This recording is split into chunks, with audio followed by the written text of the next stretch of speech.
આજે સ્ટાન્ડર્ડ 2 માં આપણે ગણિતમાં શું લેશું? આ એક થોડી અલગ વસ્તુ સમજાવી દઉં તમને. પહેલા આપણે દશક એકમ સમજ્યા, પછી એને ભણીને લખ્યા, એના પછી આપણે ખાલી જગ્યા કરી, કાલે જોડકા કર્યા, અને આજે અંક ઉપરથી ચિત્ર દોર્યું.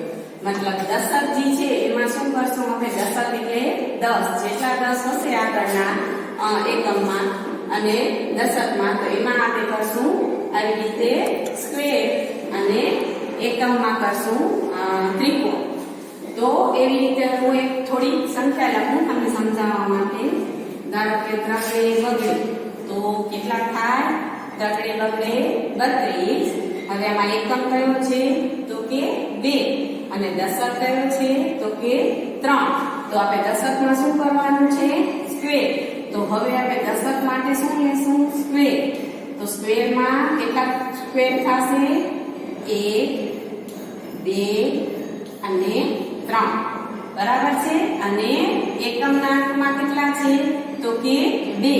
તો એમાં આપણે ત્રિકોણ દોરવાનું છે. તો ત્રિકોણ કેટલા થશે? 1 અને 2.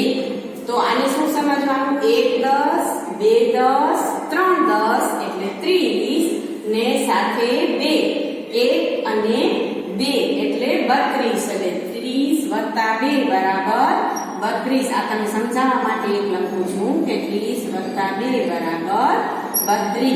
પણ તમારે જો આ રીતે આવે તો તમારે શું કરવાનું છે કે દશકમાં શું કરવાનું છે? ચોરસ. અને એકમમાં શું કરવાનું છે? તો કે ત્રિકોણ. હવે હું ધારો કે અહીંયા સંખ્યા લખું છું ચોકડે પાંચડે 45. તો આપણે શું કરશું? ચોકડે પાંચડે 45 માં દશક કયું છે? તો કે 4. તો કેટલા આપણે ચોરસ કરશું? 1, 2, 3 અને 4. એટલે કેટલા થઈ ગયા આપણા? 4 દશક મતલબ 40. અને એકમમાં કયું છે? તો કે 5. તો એટલા આપણે શું કરશું? ત્રિકોણ બનાવશું. 1, 2, 3, 4 અને 5. તો વત્તા 5 કરીએ એટલે કેટલા આવી જશે? 45. સમજાણું? હવે છે ત્રીજામાં આપણે કઈ સંખ્યા લેશું? તો ધારો કે 15. તો 15 માં દશકના સ્થાનમાં કેટલા છે? તો કે 1 જ છે.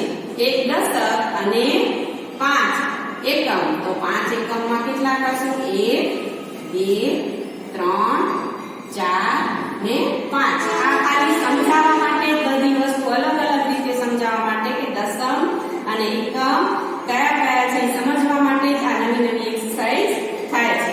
હવે ધારો કે અહીંયા બગડે 2 બગડા 22 લખીશ તો આ એકમ આ દશકના સ્થાનમાં કેટલા છે? 2. તો આપણે દશકમાં શું કરીએ છીએ?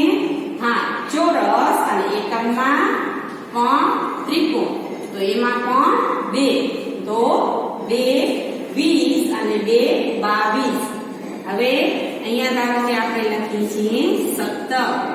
તો 17 લખ્યા તો એકમ દશકના અંકમાં કેટલું છે? તો કે 1 જ છે. અને છૂટા કેટલા છે? એકમ એટલે 7. તો 1, 2, 3, 4, 5, 6 ને 7. તો એટલે 7 કેટલા થયા? 17. આ સમજાઈ ગયું તમને? તમારે હોમવર્કમાં આવી જ રીતે કરવાનું છે. જે નવી નવી એક્સરસાઇઝ કરવાનું છે એ તમારે એક વાર એમાં કરવાની છે. આવી રીતે હું તમને 10 આપું છું. હવે અહીંયા હું તમને આપું છું ને હોમવર્કમાં આપું છું એટલે તમને ખ્યાલ આવે. તો 7 બગડે કેટલા થયા? 72. તો એમાં 7 છે એ દશકના સ્થાનમાં છે. તો તમે ચોરસ કેટલા કરશો? 7. તો અહીંયા 7 ચોરસ કરવાના છે. એકમમાં કેટલા છે? 2. તો એમાં તમે ત્રિકોણ કેટલા કરશો?